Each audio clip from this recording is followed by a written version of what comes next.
DRX health and beauty family में आपका स्वागत है। दोस्तों, आज हम बात करने वाले हैं टोरेक्स कफ सिरप के बारे में। आइए सबसे पहले हम जानते हैं इसको किस कंपनी के द्वारा बनाया जाता है। दोस्तों, आप देख सकते हैं ये टॉर्क फार्मास्यूटिकल्स प्राइवेट लिमिटेड के द्वारा बनाया जाता है। दोस्तों, अब हम बात करते हैं इसके प्राइस के बारे में। तो आप देख सकते हैं इसका प्राइस 118 रुपये है।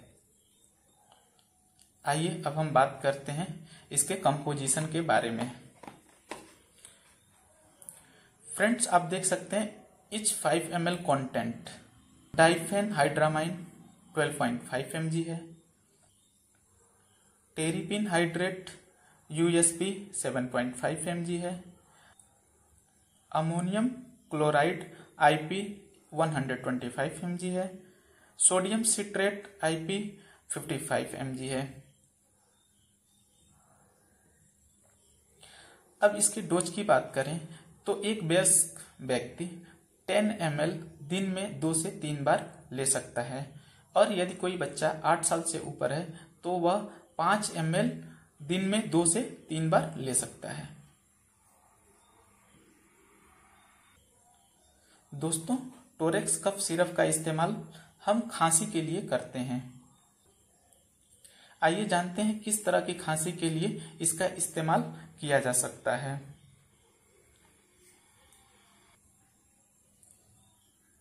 आप देख सकते हैं इंडिकेशन। इसका इस्तेमाल ड्राई कफ के लिए किया जा सकता है। यदि आपको सूखी खांसी है तो इसमें इसका इस्तेमाल कर सकते हैं। स्मोकर्स कफ, यदि कोई व्यक्ति धूम्रपान करता है तो उस केस में यदि उसको खांसी होती है तो उस तरह की खांसी में इसका इस्तेमाल कर सकते हैं। वूपिंग कफ, यानी जिसको हम काली खांसी या कुकर खांसी कहते हैं। क्रोनिक कफ में इसका इस्तेमाल कर सकते हैं। क्रोनिक कफ का मतलब होता है यदि आपकी खांसी 8 हफ्तों से अधिक हो रहती है तो उसको हम पुरानी खांसी कहते हैं। प्रायः जो धूम्रपान करने वाले व्यक्ति होते हैं उनको इस तरह की खांसी होने का खतरा सबसे अधिक रहता है। पोस्ट सर्जिकल कफ, यदि आपका ऑपरेशन होने के बाद किसी भी तरह का कोई खांसी होती है तो उस केस में आप इसका इस्तेमाल कर सकते हैं और इसका बेहतर रिस्पांस देखने को मिलता है। अब हम बात करते हैं टोरेक्स कफ सिरप के साइड इफेक्ट के बारे में। तो इसके कुछ सामान्य दुष्प्रभाव देखने को मिलता है, जैसे जी मिचलाना, उल्टी आना, पेट में दर्द होना, नींद का आना या चक्कर आना इत्यादि, जो कुछ समय के बाद स्वतः समाप्त हो जाता है। अब हम बात करते हैं इसके सावधानी के बारे में।